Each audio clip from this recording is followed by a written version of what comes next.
Kia ora, my name's Deb Bradshaw, Clinical Team Leader for Te Tumu Waiora for Pegasus Health here in Canterbury. And kia ora, I'm Fiona Prest. I'm a clinical psychologist with our CAF Mental Health Service here in Canterbury. So Fiona, often we have parents coming in asking us about anxiety in their children. How do I know if my child is anxious, and what do I do when they are anxious? It's a really common thing that we're seeing quite frequently these days. And I think in one practice I saw last month, 51% of the presentations were around anxiety. So it's fairly prevalent. Deb, that's such a broad topic that I hope I'm going to be able to condense it into some really useful pieces. I was thinking about anxiety and really how it's such a normal thing and so common. Probably most days we all experience a little bit of that, and I think that's really important to remember that anxiety is there for a reason. It's kind of a signal that something's changed or there's some possible dangerous situation, and it really helps to prepare us for those things. I was thinking this morning, just coming in here to do the talk, in some ways some of the adrenaline and the cortisol that rushes through when we feel anxious can help us perform a little bit better as well. Absolutely.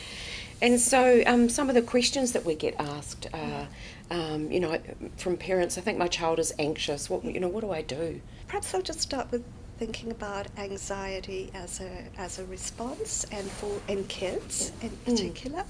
And it is with anxiety we get that fight-flight response that comes up, and we can see that happening in our kids, and we can see how they present. It can present in a lot of different ways. So sometimes you get that classic shyness and withdrawal, and I don't want to do that, and I want to stay away because it feels too scary. Sometimes you get quite a lot of sort of irritability and feistiness, but actually underneath that, that's that fight response. The child is actually feeling quite scared, and sometimes they'll even present with some physical things, like every time that there's a big sports match on, that suddenly their tummy's sore when they can't go. So it's really important to be mindful that it can present in different ways in our kids. And so for some kids it takes on very particular things that they do to try and feel in control, because anxiety makes us feel that we're not in control. Absolutely. So some kids might get into some of those obsessive compulsive things. We might notice our kids doing a lot of rituals, things over and over again, or having to do things in particular ways, or getting very upset if the order's changed, and that's all part of ways that anxiety can present in our kids. So it's being aware of that, and also that across development, different things will peak at different times. So if you think of our little infants, they'll have a very strong that startle response if the vacuum cleaner goes on suddenly, or with toddlers, they go through it's a normal developmental stage of the separation anxiety that comes up, and then as their language develops and their imagination develops, they start worrying about the monsters in the dark, and they hold on to some things they've heard or seen in videos and things. And that's normal, and it's how do you help them just to process some of that. And we'll go on to talking about that.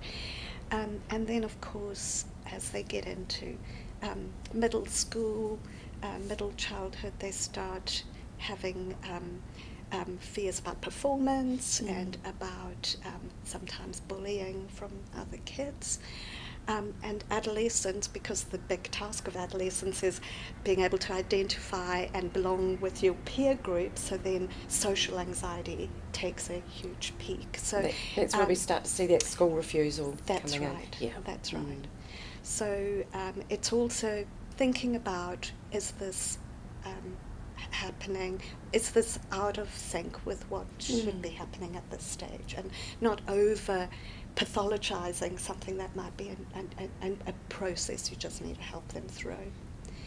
So normalising when, normalising you know, when it. they're really stressed about or anxious about an exam Yeah. coming up, kind of normalising that for them. Yeah.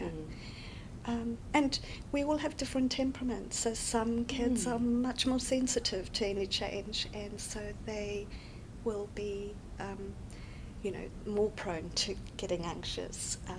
And some families tend to be more anxious than others, so there's that inheritability factor. And I'm thinking about life events that happen, and in Christchurch we know that our kids have had a number of significant natural disaster, the earthquakes and then the mosque shootings, which kind of can make them feel that the world isn't a safe place. Absolutely, And It's really helpful to explain what anxiety is for young people. Yeah.